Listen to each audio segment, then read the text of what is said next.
Bawal po ang ginagawa. Kindly maintain Presiding order officer, within the bawal po court. ang ginagawa nitong nasa harap natin, nagkukomento.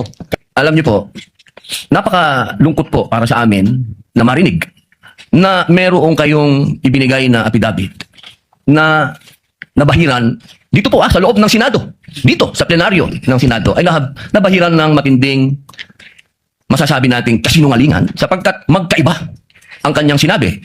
October 3, 2016, sinabi niya walang kinalaman ang Pangulong Rodrigo Roa Duterte. February 20, March 6, na iba na ang istorya. Ang tanong ko po, ano ang tawag sa taong paiba-iba ang sinasabi? Di ba po sinungaling?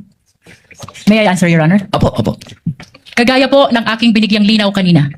At paulit-ulit na rin pong sinabi ng ating presiding officer. Pakisagot na lang po kasi yun lang po ang tanong.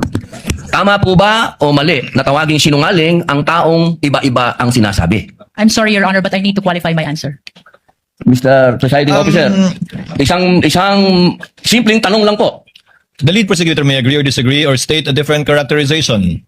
I can state a different characterization if I'm asked by the good Senator Judge. You may disagree or agree with the statement Honor. of the Honorable Senator Judge Padilla. Feel free to say no or yes, Counsel. Kagalang-galang ng mga senator judges at sa atin pong mga nanonood na kababayan. Dahil binanggit po ng kagalang-galang na Senador Robin Padilla ang pangalan at ang affidavit ni Arturo Las Cañas, nais ko pong linawin ang kanina ko pong manifestasyon. Ito po ay ipresenta sa impeachment court bilang bahagi ng Presiding testimonya Officer, ng witness. hindi pa din po sinasagot ang... Lead prosecutor, the response, it's not responsive to the question of Senator Judge Padilla.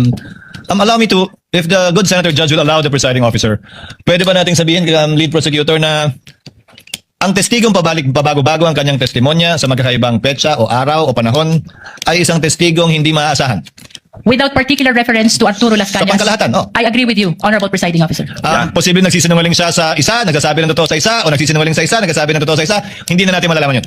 Tama po ba yun? Without particular reference to Arturo Las Cañas, I agree with you, Honorable Presiding Officer. Thank you. Maraming salamat po, aming ginoong You may proceed, kapamahalan. Senator Judge Padilla. Opo.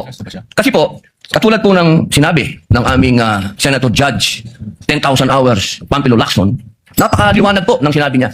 At kami din po dito, ako po mismo ay gumawa din ng panukala na dapat yung mga nagsisinungaling dito, yung mga paiba-iba ng testimony na nagiging aming mga witness, ay dagdagan dapat ang sintensya ng perjury. Kailangan amendahan ang batas na yan. Ngayon, bilang pakiusap po sa inyo, sa prosecution, pwede po ba na sana ay maiwasan natin ang pagbibigay ng witness na may kasong perjury? Hindi na po ito si Las Cañas. Ang sinasabi ko po ay yung dalawang mahal nating witness, si Attorney Jeremy Lotok at si NBI Agent Talilong, na sa mga oras na ito ay may kasong hinaharap na perjury. Pwede po bang